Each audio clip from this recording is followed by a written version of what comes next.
വീണ്ടും സ്വർണ്ണക്കടത്ത് കൊട്ടേഷൻ വിവാദം പുകയുമ്പോൾ രാഷ്ട്രീയ മുതലെടുപ്പിനായി ബി.ജെ.പി. രംഗത്തിറങ്ങി. സി.പി.എമ്മിനെ കടുത്ത പ്രതിരോധത്തിലേക്ക് തള്ളിവിട്ട് പാർട്ടിയിൽ നിന്നും ഒഴിവാക്കിയ ജില്ലാ കമ്മിറ്റി അംഗവും മുൻ ഡിവൈഎഫ്ഐ നേതാവുമായ മനു തോമസിനെ ബി.ജെ.പിയിലേക്ക് കൊണ്ടുവരാനാണ് ജില്ലാ നേതൃത്വം കരുക്കൾ നീങ്ങുന്നത്. സംസ്ഥാന നേതൃത്വത്തിന്റെ പിന്തുണയോടെയാണ് നീക്കം. നേരത്തെ മുതിർന്ന സി.പി.എം നേതാവായ കെ.എം. ജോസഫിനെ ബി.ജെ.പിയിലേക്ക് കൊണ്ടുവരാൻ പാർട്ടി അഖിലേന്ത്യാ ഉപാധ്യക്ഷൻ എ.പി. അബ്ദുള്ള ശ്രമിച്ചുവെങ്കിലും നടന്നിരുന്നില്ല. ഇതിനുശേഷമാണ് പാർട്ടി മറ്റൊരു ഉദ്യമത്തിന് കൂടി തുനിയുന്നത്. ഇതിന്റെ ഭാഗമായാണ് മനു തോമസിന് പിന്തുണ പ്രഖ്യാപിച്ചുകൊണ്ട് ബി.ജെ.പി. ജില്ലാ നേതൃത്വം രംഗത്ത് വന്നത്. സാധാരണ ഒരു പാർട്ടിയിൽ നിന്നും ഒഴിവാക്കിയ നേതാവിനെ പിന്തുണയ്ക്കാൻ മറ്റൊരു പാർട്ടി തയ്യാറാകില്ല.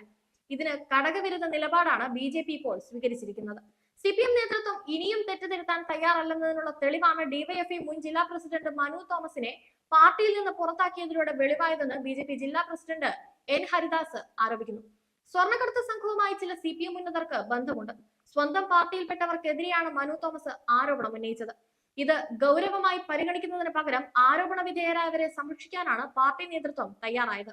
പല നേതാക്കളും ഇപ്പോഴും തെറ്റുതിരുത്താൻ തയ്യാറായിട്ടില്ല. ഡിവൈഎഫ്ഐയുടെ സമുന്നതനായ നേതാവായിരുന്നു മനു തോമസ്.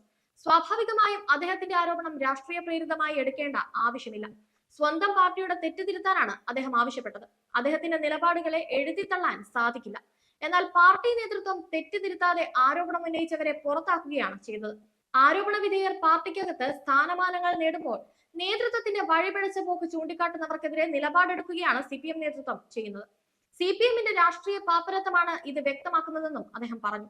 കഴിഞ്ഞ ഒരു വർഷമായി പാർട്ടി അംഗത്വം പുതുക്കാതിരുന്ന മനു തോമസിനെ കണ്ണൂർ ജില്ലാ കമ്മിറ്റിയിൽ നിന്നും സി.പി.എം ഒഴിവാക്കിയതോടെയാണ് പുതിയ വിവാദങ്ങൾക്ക് തുടക്കമിട്ടത്. അർജുന ആങ്കി, ആകാശ് തിലങ്കേരി തുടങ്ങിയ സ്വർണ്ണക്കടത്തുകാരുടെ രക്ഷകർ സി.പി.എമ്മിലെ ചില ഉന്നത നേതാക്കളാണെന്നായിരുന്നു മനു തോമസിന്റെ ആരോപണം. സ്വർണ്ണക്കടത്ത് കൊട്ടേഷൻ സംഘങ്ങളുമായി പാർട്ടിയിലെ ചില നേതാക്കൾക്ക് ഇപ്പോഴും ബന്ധമുണ്ടെന്നായിരുന്നു സി.പി.എമ്മിൽ നിന്നും ഒഴിവായതിനു ശേഷം മനു തോമസിന്റെ ആരോപണം. ഇത്തരം ബന്ധങ്ങൾ ആദ്യം പാർട്ടിയിൽ ചൂണ്ടിക്കാട്ടിയത് താനാണെന്നായിരുന്നു മനു തോമസിന്റെ വെളിപ്പെടുത്തൽ. എന്നാൽ ആരോപണ വിധേയനെ വെള്ളപൂശുന്ന സമീപനമാണ് സി.പി.എം സ്വീകരിച്ചത്.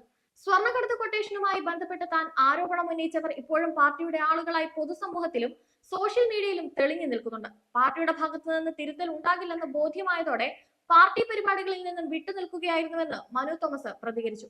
ന്യൂനപക്ഷ മോർച്ചയിലേക്കാണ് ബി.ജെ.പി. ക്ഷണിക്കാൻ സാധ്യതയെന്നാണ് വിവരം. ദേശീയതയിൽ വിശ്വസിക്കുന്ന ആർക്കും ബി.ജെ.പിയിലേക്ക് കടന്നു വരാമെന്നാണ് നേതൃത്വത്തിന്റെ നിലപാട്.